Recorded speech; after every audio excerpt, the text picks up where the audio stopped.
오늘 계속해서 34장 사도행전 32절로 43절 말씀 우리 본문을 읽겠습니다. 그때 베드로가 사방으로 두루 다니다가 루다에 사는 성도들에게도 내려갔더니 거기서 애니아라 하는 사람을 만나매 그는 중풍병으로 침상에 위에 누운 지 8해라. 베드로가 이르되 애니아야 예수 그리스도께서 너를 낫게 하시니 일어나 네 자리를 정돈하라 한데 곧 일어나니 루다와 사론에 사는 사람들이 다 그를 보고 주께로 돌아오니라. 요빠에 다비다라 하는 여제자가 있으니 그 이름을 번역하면 도르가라. 선행과 구제하는 일이 심히 많더니 그때 병들어 죽음에 시체를 씻어 다락에 누이니라. 루다가 요빠에서 가까운지라.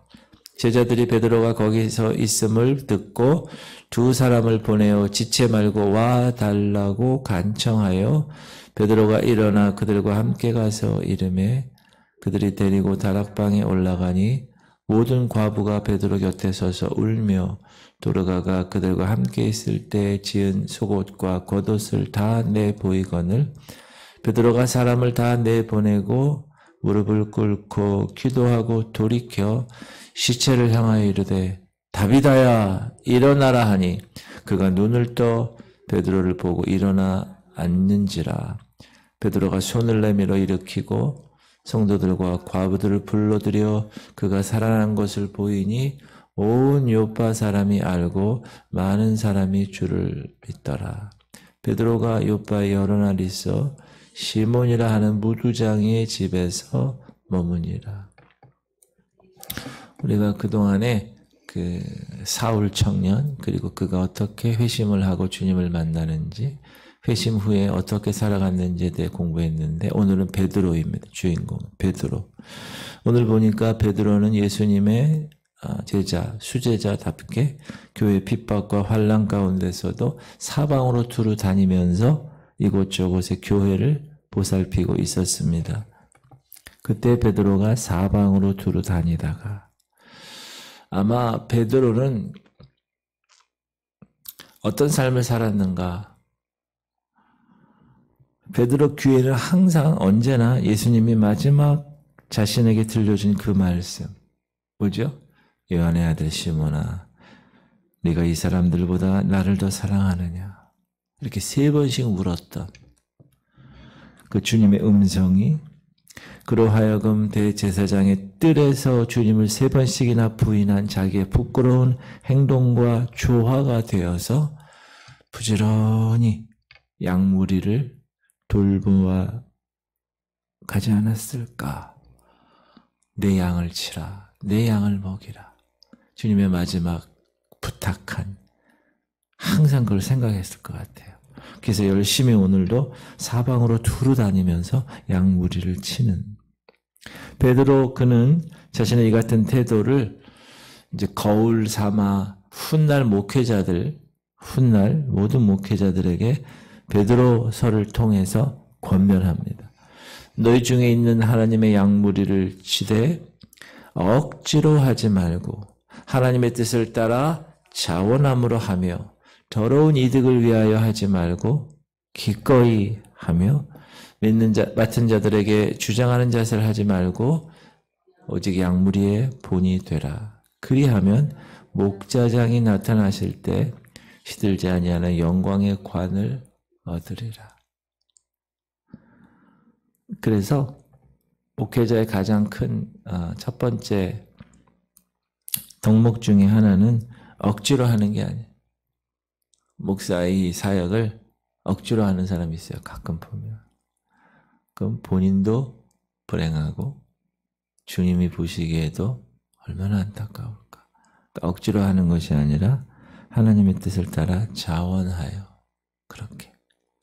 그리고 더러운 이득을 위하여 하지 말고 그러니까 샐러리맨처럼 하지 말고 교회를 매니지먼트 하지 말고 그러니까 어떤 사람은 막 경영하는 사람이 있어요. 교회를.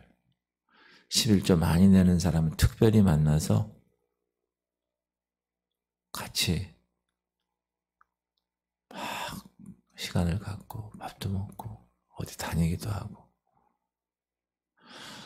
그런 사람이 있습니다. 그런 목사가 경영하는 거죠. 뭐 사회적 어떤 기술이나 인간관계 테크닉으로 그렇게 하는 것 같아요.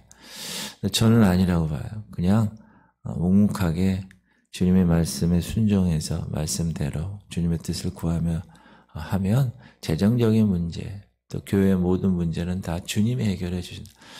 오늘 공동체 성경 읽기도 보면 시글락에서 다윗이 있을 때 도망자의 삶을 살 때 아말렉 사람들이 와가지고 처자들 모든 걸 다 빼앗아 가잖아요. 그때 이 다윗이 기도하죠. 하나님, 제가 아말렉을 치러 가도 되겠습니까? 그래. 오늘 내가 맡기겠다. 네 손에 붙이겠다. 그래서 찾아가 다 찾아오잖아요. 그때 다윗이 한 고백, 하나님이 그렇게 하신 것이다. 자기가 한 게 아니라는. 목회는 그 사람의, 물론 하나님이 그 사람의 달란트에 따라 목회를 맡기시지만 하나님이 하시는 것이죠. 좀 그렇게 생각합니다. 그렇게 하다 보면 주장할 수도 있는데 주장하는 자세를 하지 말고 오직 약물이 본이 되라는 거죠. 삶을 통하여서 본이 되라는 거죠. 저도 그렇게 하려고 노력을 하는데 그게 쉽지 않죠. 근데 그렇게 하면 뭐라고 그래요? 나중에 reward, 보상을 하나님이 하신다는, 시들지 아니하는 영광의 관으로. 여러분들도 동일합니다. 여러분들도 여러분 가정의 목자장이고 여러분 회사의 목자장이고 하나님이 허락하신 그 공동체의 영적 리더십이라고 저는 생각을 합니다. 그러면 거기서 맡겨온 자들에게 주장하는 자세를 하지 말고 그들의 본이 되는 거예요. 삶을 통하여. 그게 리더입니다. 리더의 정의는, 리더십의 정의는 뭐냐 하면 팔로워, 따르는 사람들이 있어야 리더입니다.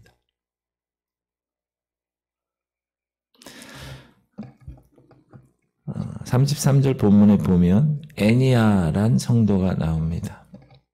루타에 사는 성도들에게도 내려갔더니 거기서 애니아라 하는 사람을 만나매 그는 중풍병으로 침상 위에 누운 지 8해라. 이 루타라는 곳, 루타라는 곳은 이 사회바다에서 천만가모 예루살렘인데 예루살렘에서 지중해 쪽으로 좀 가죠. 파란 화살표. 그렇죠? 그 다음에 루타와 사론. 사론은 그 위에 쭉 올라가면 빨간 화살표. 사론이 있고, 그 다음에 이제 베드로가 요바에 이제 다비다에 갈 때, 그때 하얀 화살표. 항구 쪽이죠, 요바는. 여러분이 인명과 지명을 성경에서 보면 특히 지명 같은 경우는 지도를 꼭 찾아서, 요즘은 뭐 인터넷 보면 다 나오죠. 요즘 같은 데서 얼마나 편한지 몰라요.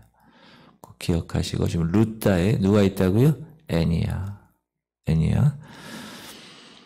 이 애니아는 중풍병으로 누운 지 8년 되었습니다.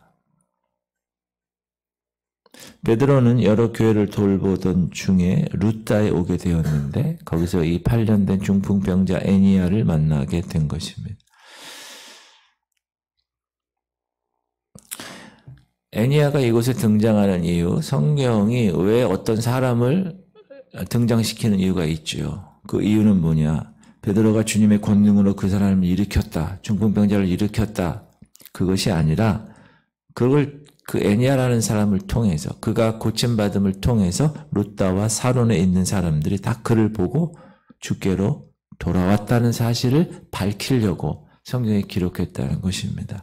그래서 우리의 이 영적 사역에 있어서 특별히 치유의 사역은 하나님이 뭐 그 뜻에 의해서 이루어지는 것인데 보통 복음의 확산을 위해서 하나님 그렇게 하시는 경우가 많습니다. 의도가 너무나 중요하죠. 애니아는 베드로에게 발견된 사람입니다. 두루 다니다가. 그렇죠? 애니아가 병에서 노임받고 구원을 얻을 수 있었던 것도 그가 베드로를 만날 수 있었기 때문에 그런 겁니다. 그러므로 여러분, 전도 대상자들이 구원을 얻을 수 있는 것은 전도 대상자가 여러분을 만났기 때문에 그렇게 될 수 있는 것입니다. 믿습니까? 얼마나 귀한 일이에요. 그래서 이런 일은 그 애니아라는 사람이 이미 하나님 안에서 은혜로 이렇게 예정 입은 복된 사람임을 말씀해 주고 있습니다. 그리고 그가 8년간 중풍병으로 괴로움을 당한 일은 오히려 그에게 있어서 구원을 얻을 수 있는 조건이 되었다는 사실입니다. 그러므로 여러분 스스로 혹은 전도 대상자나 사람들에게 있어서 병이 들었거나 혹은 재정의 문제 때문에 고통당하고 있거나 혹은 인간관계 때문에 힘들어하고 있거나 이것을 그거 자체로만 보지 말고 그것을 통하여 오히려 그 사람이 구원을 받고 그 사람이 경각심을 갖고 그 사람이 신앙 성장을 위한 계기가 된다라고 생각한다면 오히려 그것으로 인하여 감사할 수 있습니다. 할렐루야. 정말 이거는 놀라운 일입니다. 그것 때문에 그 아픈 것 때문에 그 병 때문에 교회 나오고 그것 때문에 기도하고 그것 때문에 하나님 앞에 나와서 참된 예배자로 살려고 노력하니까 내가 성장한 거예요. 그럼 오히려 그 병이 어떻게 되죠? 그 사람에게서는 하나님의 사람으로 성장하는 기회, 도구가 된 것이죠. 사랑하는 성도님들, 아무리 우리가 불행한 환경 속에 있어도 우리 하나님은 그 모든 일을 통하여 우리의 구원의 역사에 선하게 사용하신다는 사실을 알아야 합니다. 왜냐하면 하나님은 선하신 분이기 때문에 God is so good. 그러므로 우리는 범사에 감사하는 마음을 가질 수 있어야 합니다.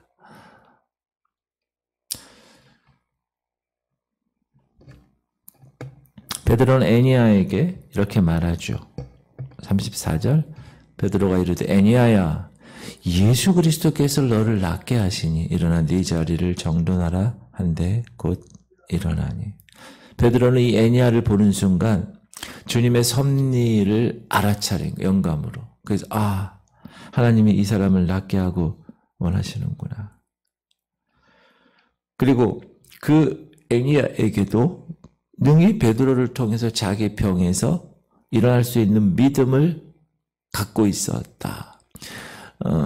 금요일날 제가 이렇게 안수기도를 하는데 안수기도를 할 때 안수하는 사람도 중요하고 안수를 받는 사람도 더 중요합니다.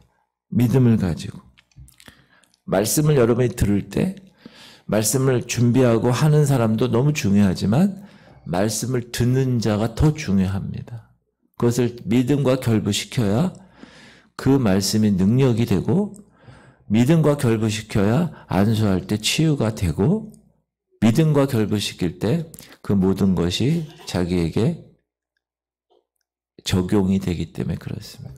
그래서 히브리서에 보면 그들과 같이 우리도 복음 전함을 받은 자들이나 들은 바 그 말씀이 그들에게 유익하지 못한 것은 듣는 자가 믿음과 결부시키지 아니하며라. 그러므로 여러분이 들을 때, 말씀을 들을 때 혹은 기도를 받을 때 이럴 때 믿음과 결부시켜야 합니다. 그래야 그 말씀이 여러분의 능력이 되고 그 안수가 하나님의 안수를 통하여 치유받고 해결되는 그런 놀라운 능력이 되는 것입니다. 듣는 자가 믿음과 결부시키지 않으면 아무것도 아닌 거예요. 그냥 행위야, 행위. 베드로는 애니아에게 일어나라 명령했습니다. 이 순간 애니아에겐 담대한 믿음이 들어간 것입니다. 들었어요. 그걸 믿음과 결부시켰어요. 그랬더니 기적이 일어난 거예요. 중풍병이 일어난 거예요. 자신의 중풍병을 보지 않았습니다. 자신의 상황과 환경을 바라보지 않았습니다. 믿음과 결부시켰습니다. 베드로를 통하여 자기에게 명하시는 주님의 말씀만 믿은 것입니다. 그랬더니 곧 애니아가 일어났습니다. 8년 동안 누워있었던 그 자리를 정돈했습니다. 왜 베드로가 애니아에게 자리를 정돈하라고 그랬을까요? 따라하세요. 다시는 그 자리에 누워서는 안 되기 때문에 할렐루야. 여러분, 한번 일어난 자리에 다시 돌아가는 일은 그리스도의 신앙적인 자세가 아닙니다. 옛사람은 벗어버리고 이제 새로운 사람의 옷을 입은 거예요. 이제 구원받고 그 이후의 삶은 예전의 거와는 전혀 다른 삶을 사셔야 된다. 할렐루야. 이제 애니야가 새로운 사람으로, 새로운 모습으로, 중풍병의 모습에서 새로운 모습으로 사람들 앞에 나타났습니다. 애니야의 이 온전한 변화를 그리스도의 복음의 빛을 사면에 비친 놀라운 도구가 된 것입니다. 그래서 많은 사람들이 다 어떻게 했다고요? 주님께 돌아온 것. 그러므로 베드로를 통하여 애니야를 일으키게 한 이유, 목적은 뭐라고요? 많은 사람을 통하여 주께로 돌아오게 하는 거예요. 루다와 사론에 사는 사람들이 다 그를 보고 주께로 돌아오니라. 그러니까 하나님의 영광을 위한 거죠. 그리고 중풍병자뿐만 아니라 죽은 사람을 베드로가 살리는 거예요. 여러분, 죽은 사람을 살리는 거는 거의 신적인 존재죠. 예수님이 했던 것인데, 베드로가 아직 루다에 머물고 있을 때 루다에 요빠 교회에서 루다에 있는 베드로에게 급한 전갈이 왔습니다. 지금으로 얘기하면 카톡이 온 거예요. 베드로 목사님, 여기 지금 요빠에 우리 교회 성도 중에 한 사람이 지금 돌아가셨어요. 요빠는 아까 얘기했지만 지중해 해안가에 있죠. 항구 도시죠. 요빠에 있는 성도 중에 다비다라 하는 여제자가 있는데 이 여인이 갑자기 병들어 죽었다는 소리예요. 근데 너무나 귀한 거는 죽었어요. 근데 빨리 와서 살려달라는 거. 그러니까 나중에도 얘기하겠지만 36절 시작. 요빠에 다비다라 하는 여제자가 있으니 그 이름을 번역하면 도르가라. 선행과 구제하는 일이 심히 많더니 그때 병들어 죽음의 시체를 씻어 타락에 누이니라. 죽었어요. 시체를 다 씻었어요. 타락에 안치했어요. 우리는 여기서 요 다비다라는 사람, 여제자 죽은 이 사람의 아름다운 믿음을 바라봅니다. 죽은 사람을 어떻게 볼 수 있을까요? 그의 죽기 전에 선행과 구제하는 일이 많았다는 삶을 통해서 알 수가 있습니다. 선행은 선한 믿음의 열매입니다. 그가 어떻게 살았는가에 대한 열매가 선행으로 나타나고, 구제는 가난한 형제를 물질로 도와주는 일. 요 선행과 구제는 뭐랑 연결됩니까? 사랑과 연결됩니다. 긍휼한 마음. 다비다는 살아있을 때 이 선행과 구제하는 일이 심히 많았다. 소문이 날 정도로. 그런데 다비다의 그 삶을 이미 죽었으니까 더 대단한 거는 이 요빠에 있는 성도들의 믿음이에요. 다비다라는 여인은 이미 병들어 죽었습니다. 그의 시신을 다 물로 씻어서 이미 타락에 안치해둔 상태입니다.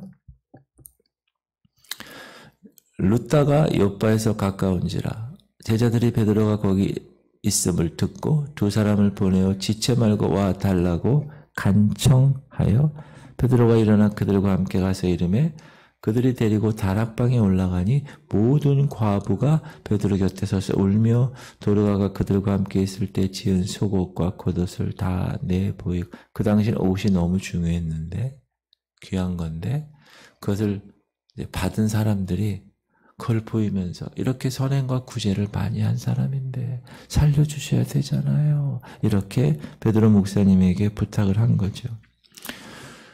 이 요빠에 있는 성도들은 베드로 목사님이 와서 기도하면 이 죽은 다비다를 살려낼 것을 믿었다는 거예요.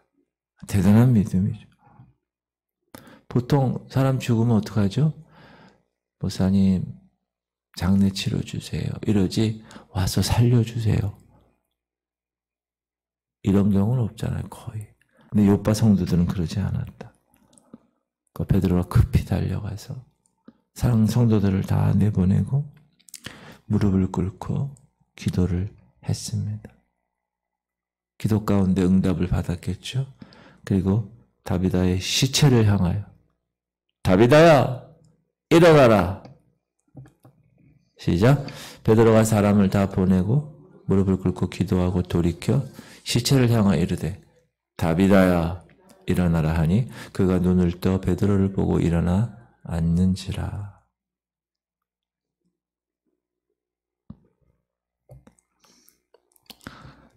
다비다야 일어나라.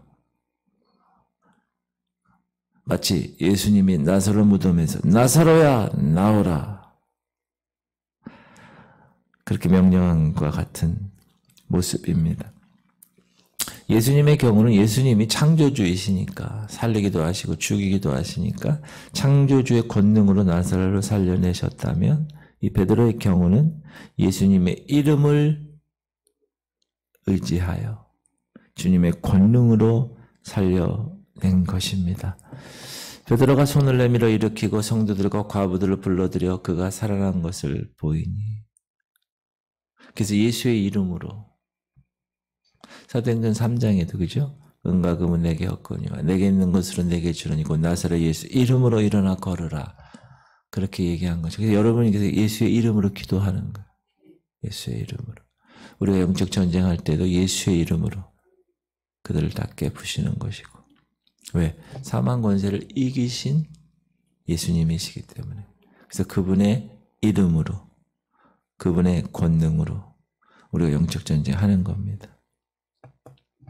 사랑하는 성도님들 다비다의 살아난 이 소문 당장 어떻게 됐을까요? 그 요빠의 파다하게 퍼졌겠죠.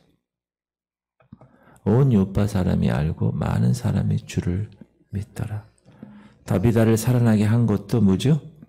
많은 사람이 주를 믿게 하려고. 사랑하는 성도님들, 하나님은 베드로를 통해서 중풍병자인 애니야와 병들어 죽은 다비다를 살려주셨습니다. 그렇게 하신 이유가 뭐라고요? 많은 사람이 주를 믿게 하시려는 하나님의 섭리인 것입니다. 우리 교회가 할인이를 위해서 기도하잖아요. 완전히 양육되지 않게 된 상태에서 엄마 뱃속에서 나왔고 인큐베이터에서 있다가 기도와 식도도 지금 완전히 이렇게 안 돼 있는 그래도 우리가 계속 기도하는 거죠. 그를 통하여 하나님의 영광을 높이라고.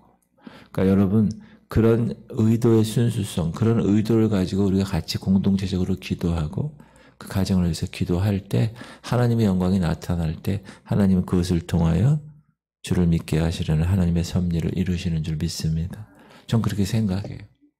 그래서 누가 누굴 고쳤다 뭐 이런 게 아니라 그 사람을 통하여 하나님이 영광 받으시고 복음이 편만하게 펼쳐지기 위해서 이러시구나. 하나님이시면 다 그렇게 하실 수 있잖아요. 하나님이면. 그런 삶을 여러분 삶 가운데서도 경험하게 되시기를 주님의 이름으로 축복합니다. 여러분의 가정 공동체에서도 그런 일이 일어나고 교회 공동체에서도 그런 일이 일어나면서 하나님의 영광을 높이는 삶, 그런 승리의 삶을 사시기를 주님의 이름으로 축복합니다.